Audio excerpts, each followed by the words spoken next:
11 Republican senators. You want to hear what they had to say about Trump's racism? Dana Milbank, who's a columnist at the Post.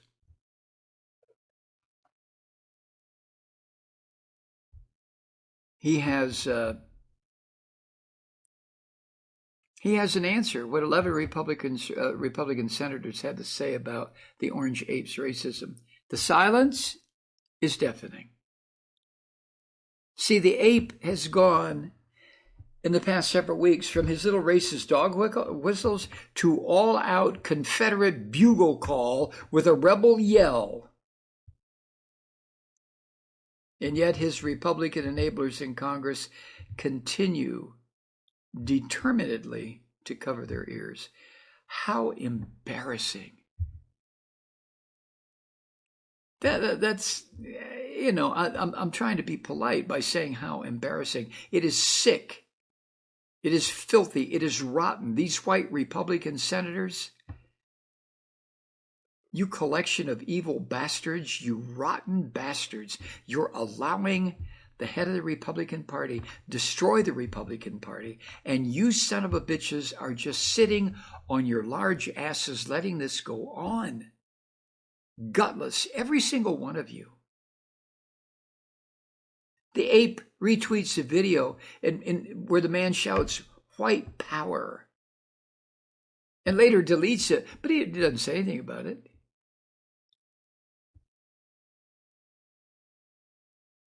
He calls the pandemic the Kung flu. Oh, Mr. Trump, you orange bastard, that is so, I don't know, right out of the mouth of your Nazi Jew, Stephen Miller, right? And the ape practically demands violence against the people he calls thugs in the streets of Minneapolis. And he says that a sign proclaiming Black Lives Matter, he says that's a symbol of hate. This is how sick and twisted the ape really is. He threatens to veto the entire defense bill, which would probably be a good idea. Trump doesn't realize it. If the people writing the bill puts in there removing the names of Confederate generals from U.S. military bases. If there's anything that is more sickening than that, I don't know what it is. Why not name military bases in Germany after Goebbels or Himmler or Mengele? Jesus God. Confederate generals. I've said this before, I'll say it again.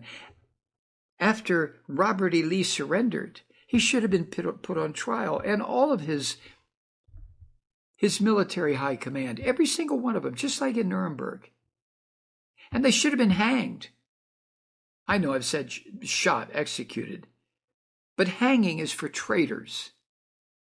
Every goddamn one of them. And why not? What did they do? They caused the death of 700,000 Americans. That's what they did. Filthy, rotten scum. I don't give a shit what their military credentials were. West Point, who cares about that? They were traitorous dogs to the United States. They should have been tried and executed. Lost cause. Oh my God. And then the ape, in the past few days, he's declared that those marching under the banner of social justice to be part of what he calls a radical ideology attacking our country. Radical ideology, equal protection under the law? You filthy, filthy human being. And he says that the people marching for social justice are quote, bad, evil people seeking to end America in favor of far-left fascism, end quote. This sick, disgusting. When he attacked NASCAR for banning the Confederate battle flag, that should be ripped into a million pieces. And he said that the only black full-time driver driving for NASCAR, only one, Trump says that he should apologize for a hoax after that noose found in his garage was determined not to have been directed at him. Oh, yeah, like he put it there, you orange bastard. Yeah, Republican office holders, huh? Nothing. Silence, not a word. I quoted this the other day on Independence Day. Robert Costa and Philip Rucker wrote that piece. Here's a quote from it. Quote, President Trump's unyielding push to preserve Confederate symbols and the legacy of white domination has Republicans who have long enabled him but now fear losing power and forever associating their power with his, the ape's, racial animus. They're afraid of that? I don't see fear. Costa and Rucker also wrote this, quote, on Capitol Hill, some Republicans worry, mostly privately to avoid his wrath, that Trump's fixation on racial and other cultural issues leaves their party running against the currents of change, end quote.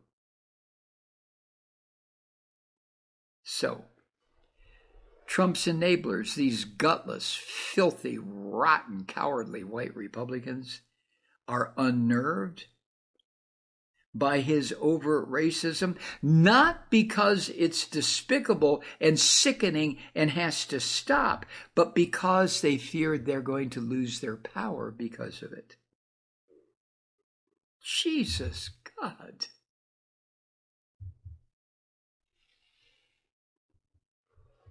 And Dana Milbank, columnist for the Post, writes this: their silence, often attributed to cowardice, is really complicity. He goes on, as I've noted, racial resentment has become the primary driver and predictor of support for the Republican Party, a trend that has accelerated under Trump.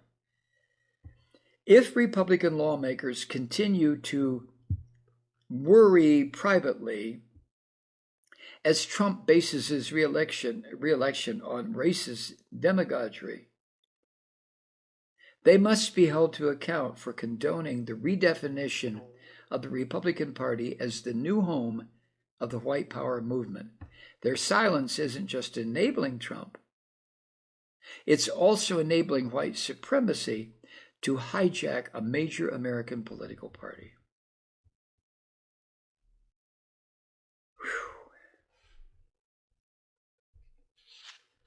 And then he quotes some of these Republicans, 11 Republican senators who face competitive re-elections this year. Susan Collins, Maine; Tom Tillis in North Carolina; Lindsey Graham, South Carolina; Kelly Loeffler, criminal little bitch who lives here in Georgia; David Perdue, a thug that lives here in Georgia; John Cornyn of Texas; Joni Ernst of Iowa; Mitch McConnell, a thug in Kentucky and a Chinese agent; Cory Gardner in Colorado; Martha McSally in Arizona; Steve Daines in Montana.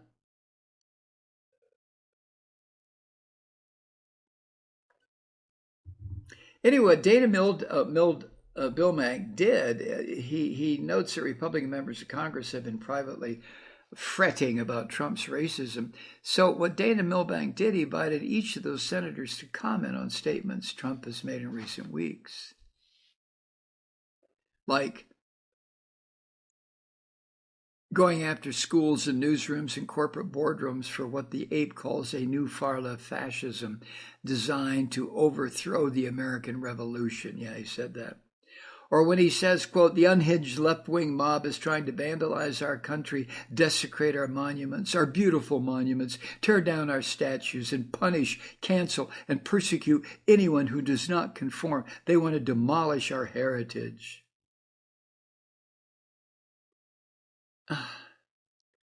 It goes on and on. Anyway, Milbank writes, a few hours after his first inquiry, I emailed a reminder. In response, Kelly Loeffler's campaign said that both she and Trump stand, quote, strongly against racism, and that this is just another one of the media's silly games, end quote. God, I hope this woman is defeated. Lindsey Graham's campaign directed Dana Milbank to his radio interview Monday with the Fox Sewers Ryan Kilmeade, in which Lindsey Graham disagreed with Trump's NASCAR tweet, but said that Trump isn't racist. Lindsey Graham said, you can be dark as coal or an albino. Trump's an equal opportunity basher and praiser. Oh, my God.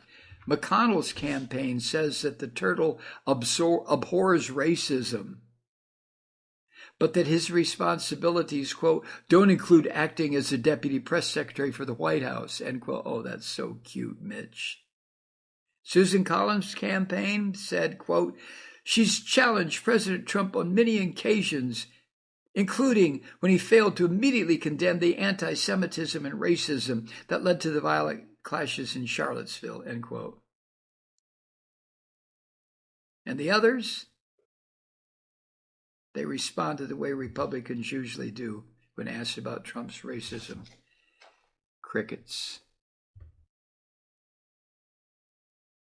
Hi, Truth Seekers. Mike Malloy here. As you know, we've switched formats and are now broadcast exclusively on the Progressive Voices Network. So that means you get fewer program interruptions, no corporate commercials, and lots of profanity. But our format change also means some of our radio listeners no longer hear the program. It's been a while since I mentioned our podcasts, so you may have forgotten that there is a way to listen to this program anytime you need a good dose of screaming. Visit MikeMalloy.com and subscribe to our podcasts. You have your choice. You can listen to The Ranting with the audio podcast, or listen and watch me lose control with a video podcast subscription. As a podcast subscriber, you can download the program to your mobile device and take me with you wherever you go. And if you have a friend who needs a dose of truth-seeking, you can give a gift subscription as well. That's MikeMalloy.com, and never miss a minute of the uncensored fun and frivolity.